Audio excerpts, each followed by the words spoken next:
Hi, my name is Akiva Goldman. I'm the director and founder of Goldman & Associates. Our firm has a primary focus on family law issues here in Michigan. And today we're continuing our video series designed to educate and inform the public, so please subscribe to our channel. A lot of times people have certain misconceptions about the importance of their name being on a document as it relates to a divorce. Some people, for example, may say, I know we bought this house during the marriage, but it's titled to me, therefore it's mine. Your name's not on it, so you don't get it. Wrong. That's not the way it is. Court doesn't care whose name is on the title. The court only cares when. If it's bought during the marriage, it's a marital asset, which means it's going to be split irrespective of whose name is on the title in most cases. Now, the question becomes, does it matter whose name is on the mortgage? That's a question people always ask. If my name is on the mortgage, does that mean I get to keep the house? Well, no, it doesn't. First of all, when you talk about the mortgage versus title, let's not confuse the ownership with the liability. Ownership and liability and obligation are two different things. Let's not confuse ownership and obligation. The mortgage is an obligation. It doesn't have to do, for the purposes of this discussion, with the ownership. So think of it this way. You got a house. Let's say it's worth $100,000 and there's a $60,000 mortgage. So $60,000 is the obligation. The other $40,000 is what's owned. This is the part that's split, the $40,000. The part to the bank, that's got to be paid.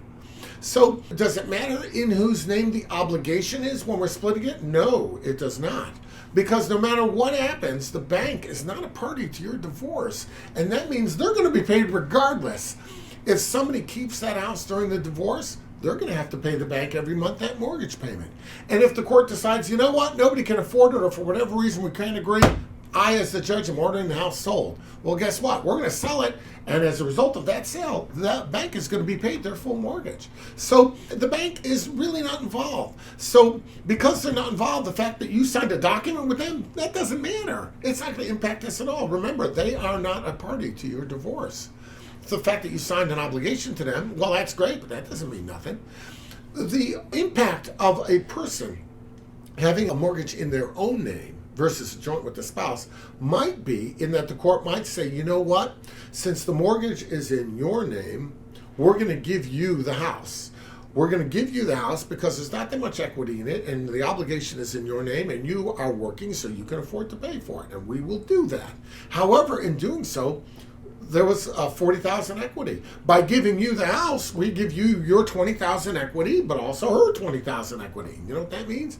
You owe her $20,000. So how do we do that? The court may say, okay, we'll do that, but there is $40,000 in the bank. 20 is hers, 20 is yours. You know what? She's going to keep that 40. You're going to keep the 40 in the house. And the court may do it that way. I think, though, that you never know how the court may do it. You might have experience, you might have knowledge, you might have seen the judge divide up things in the past, but it's never a guarantee that the court will do for you what it did to the last guy. Therefore, it behooves you to sit down with your lawyer and try to work it out logically. If it's as simple as, well, this is $40,000 and that's $40,000, well, maybe the parties don't need a judge to tell them, you keep the house, you keep the money. Now, the other guy might say, yeah, but by giving her all the money, you've left me cash poor. Yeah, that could be.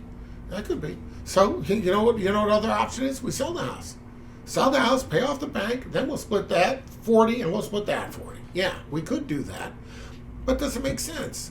Can you find another place to live that's as cost effective as this place? Your mortgage is $1,200 for a 3-bedroom house. Can you get even an apartment for that price? The answer is probably no. This is close to where their children go to school. It's good for both parties. Maybe it makes sense for other reasons to keep that house so that we don't do that split.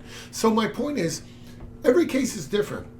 There may be a reason for you to want to keep that house. There may be a reason for you to want to divide things in a certain way. Until you bring it before the court, you have the right to make those negotiations and make that maneuver. Once you bring it before the judge, what you're saying is, Judge, we couldn't do it and we don't care. You divide it however you see fit. And I assure you that if the court does divide those things, it'll probably be in the most expeditious way possible. In the easiest way, the court will take the path of least resistance, which may be sell everything and split everything, and then the parties might not get out of it what they'd hoped to. So you have to keep that in mind. If you have any questions about your case, reach out. We'll be glad to help you out.